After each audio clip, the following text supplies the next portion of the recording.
Hello everyone and welcome to the program. I'm Shion Okimbaloye in Lagos. The electricity supply crisis in Nigeria is complex.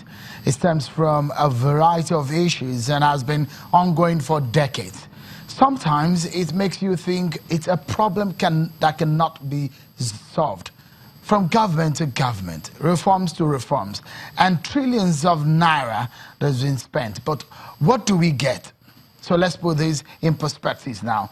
Do you have electricity in your home or wherever you may be watching, like we say in the local parlance? Well, more than 80% of Nigerians cannot boast of 20 hours of electricity supply daily, and you're probably watching this show with your generating set, making that familiar sound, making it more frustrating, especially if you were born within the last 30 years or so. So President Muhammadu Buhari reopened the $16 billion power project debate. The president said Nigerians deserve to know why there was no corresponding power supply in the homes of Nigerians and business premises after the administration of a former president would disburse $16 billion on power projects. Take a listen to him. And one of the former heads of state between that time was bragging that it spent more than 15 billion American dollars, not naira, on power. Where is the power?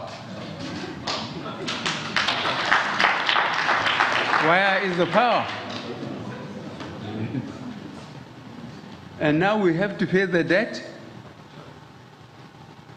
And this year's and last year's budget I took to the National Assembly was the highest in capital projects, more than 1.3 trillion naira. Let anybody come and confront me publicly in the National Assembly. What have they been doing? Some of them have been there for 10 years. What have they been doing? So really, this country, luckily for me, I said it about 20 years ago, that we have no other country than Nigeria. We should remain here and salvage it together. Since that statement made by President Muhammadu Buhari, there have been several reactions. We will be taking the reaction of one of those who served as a minister under President Olusegun Obasanjo, who said to be the recipient of the message. Though President Buhari did not mention him, but the figure is one that is perhaps pointing to the administration of the former President Olusegun Obasanjo, who at the moment on that day also responded to the comment of the President Buhari. Joining me from our Abuja studio is the former Minister of Aviation, Chief Femi Fani-Kayode.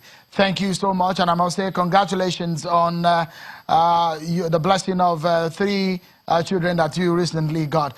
Congratulations. But let's begin the conversation tonight about the question the President is asking. Where is the power? And there seems to be a lot of reactions, and the debate has been generated, especially for some of those who are close to former President Obasanjo, such as you are, and some people who said they are curious about what exactly the statement meant on this issue. What are your immediate reaction to that comment? Well, my immediate reaction is one of complete amusement, and I'm baffled that our president seems not to be too conversant with the facts and the figures, and he's simply mouthing off what he said himself in 2011, which was proved to be untrue then, and which indeed was proved to be untrue after President Yaradua, the late President Yaradua himself, came up with that figure. The fact of the matter is this: there was never an allegation, or there was never a claim by President Obasanjo that $16 billion was spent on power. Neither did he ever boast about that. Neither was ever that amount of money spent on power when Obasanjo was in power. That's the simple truth. And this narrative, if I may start there, this narrative that President Buhari keeps putting out, that everybody in this country is some kind of demon, some kind of corrupt monster apart from himself, is something that we need to kill here, tonight, and today. And we need to put a stop to it. If it's not Obasanjo that is now, you're asking him questions about 16 billion on power simply because he criticized your government and said you shouldn't come back. Then it's General Danjuma who said there was ethnic cleansing in the country. And then you ask your people to stop him at the airport and stop him from traveling out of the country and delay him there for almost 7 hours. If it's not that, it's Atiku. If it's not that, it's the opposition figures in the country. If it's not that, it's the Nigerian people generally. You go to Britain, you say all Nigerians are, the Prime Minister of Britain says Nigerians are all fantastically corrupt, and you clap for him. So this is his narrative, and it's simply unfortunate, and it's simply not true. The facts are simple and clear, and we've argued this over and over again.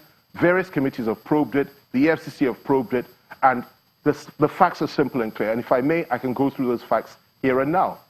The fact of the matter is that 6.4 or thereabouts billion US dollars was appropriated by the National Assembly for expenditure over a period of 8 years on power by President Obasanjo. Of that 6.4 billion, only 3.2 billion was cash backed. In other words, throughout his 8 years, he spent 3.2 billion US dollars on power in Nigeria. And you need to look at what he used that money for, because we're talking about where is the power. Let's look at that. When he came into power in 1999 and he was elected, we were running 1,000 megawatts per day in this country. That was the lowest in Africa, 1,000 megawatts per day.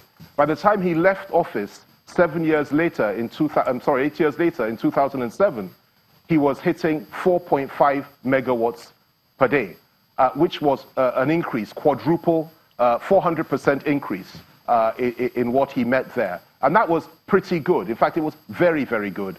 And we're very proud of that, especially when you consider the fact that his successor in office, President Yar'Adua, he came in, he messed the whole thing up. He went back to 2.5 megawatts per day and never went above that throughout his tenure. President Jonathan came in, raised it to 3.5 megawatts and built it up from there to around 4.